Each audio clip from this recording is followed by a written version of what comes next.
Warren! What is it? What's wrong? Shh! What's going on? He's back! Who? Silas! Silas? Yes! He's back? Yes! God damn it. Be kind. When was I ever anything but kind to him? I know, it's just that I won't have him back. I told him so last thing, didn't I? you did. If he left then, I said, that ended it. I know, but I can't keep. I mean, what good is he? At his age, who else will harbor him? that's not our problem. What help he is, there's no depending on. And when I need him the most, off he goes, every time. He thinks he ought to learn a little pay. Oh, does he? Just a little. Enough at least to buy a tobacco. So he won't have to beg and be beholden. It doesn't have to be much. All right, but I can't afford to pay any fixed wages. I don't think he expects that this time. I wouldn't mind his bettering himself if that's what it was. But you can bet when he starts off like that, it's just someone trying to coax him off with a little pocket change. Then every winter he comes back. I'm done, I tell you. This is the last time. Shh! Not so loud. He'll hear you. Good. I want him to hear. He'll have to sooner or later. Not now. He's worn out. Where is he? Asleep by the stove. By the stove? When I came up from Rowie's, I found him here, huddled against the barn door.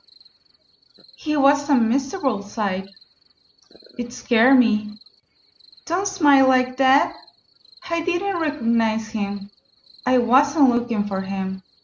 And he's changed. Wait till you see. Where did you say he'd been?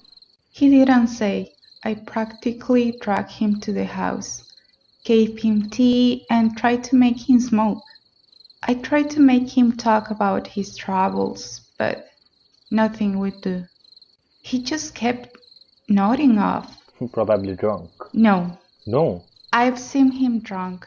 This was different. And he didn't say anything. Not much. Not much. Hardly a word. There's something you're not telling me. What is it? Mary, confess. He said he would come to ditch the meadow for me. Didn't he? Warren! Did he or didn't he? I just want to know. Of course he did. What would you have him say? Surely you wouldn't grudge the poor old man some humble way to save his self-respect. I just thought maybe he would come up with something new this time. He added, if you really care to know, he meant to clear the upper pasture. I've heard that one too.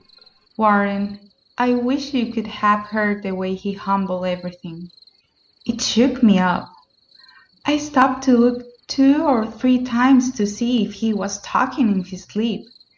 He ran on and on about Harold Wilson. You remember Harold? The boy you had haying about 4 years ago? Sure, I remember. He's finished school and now he's teaching in some college somewhere. Good for him. Silas says you'll have to have him back. I guess Silas is running the place now. He says the 2 of them will make a fine team for work. Says they'll lay this farm smooth, the way he mixed that in with other things. He seems so confused. A little rest will cure that. He liked young Wilson, I guess. You never would have known it the way they fought all through the July in the blazing sun. Silas up on the cart to build the load and Harold alongside to pitch it on. I took care to keep well out of earshot. Well, those days troubled Silas like a dream. Strange how some things linger. Harold's young college boy assurance, it got under his skin. After so many years, he still keeps finding good arguments he might have used. I sympathize. I know just how it feels to think of the right thing to say too late. Happens every time I argue with you. It's more than that. What do you mean? He asked me what I thought of Harold saying he studied Latin like the violin because he liked it. Good a reason as any. He said he couldn't make the boy believe he could find water with a hazel prong. Said that proved how much good the school have ever done him. He thinks he could have one more chance to teach him how to build out of hay. I know. That's Silas's one accomplishment. He bundles every forkful in its place, then tags and numbers it for future reference, so he can find and easily dislodge it in the unloading. Silas does that well. He takes it out in bunches, like big birds' nests, and you never see him standing on the hay when he's trying to lift, straining to lift himself. He thinks if he could teach him that, he'd be some good perhaps to someone in the world. Says he hates to see a boy full of books. He's so concerned for other folk, and nothing to look backward to with pride. Nothing to look forward with hope either. His whole life like that. Then and now, and never any different. Warren, I think he's come home to die. You needn't be afraid he'll leave you this time. Home? Yes, what else but home? It all depends on what you mean by home, I guess. Any more than the old hound that came a stranger to us out of the woods, all broken and worn out from the trail. Of course, he's nothing to us. Any more than the old hound that came a stranger to us out of the woods, all broken and worn out from the trail. Silas has a better claim on us, you think, than on his brother? Just 13 miles up the road. You can bet he's worked that far today. Why didn't he go there? His brother's rich, director in the bank or something. He never told us that. We know it though. His brother ought to help, of course. I'll talk to him if we can keep things going. By right, he ought to take him in. And he might be willing to. He may be better than appearances. But have some pity on Silas. Do you think if he had any pride in claiming kin or anything he looked for from his brother, he'd kept so still about him all this time? I wonder what's between them. I can tell you. Silas is what he is.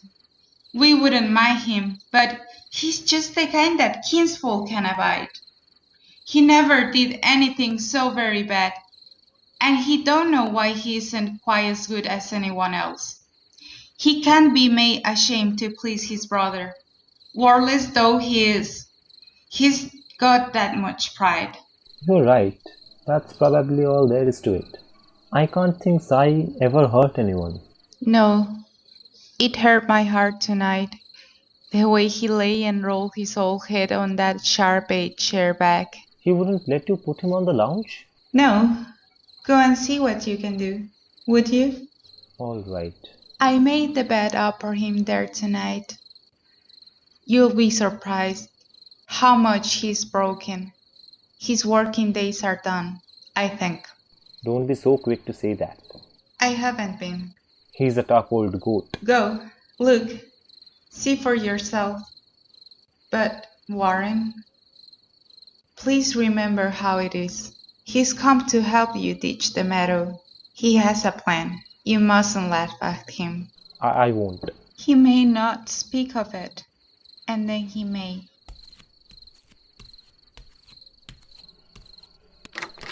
You coming in? No, not yet. I'll sit here a while and see if that small sailing cloud will hit or miss the moon.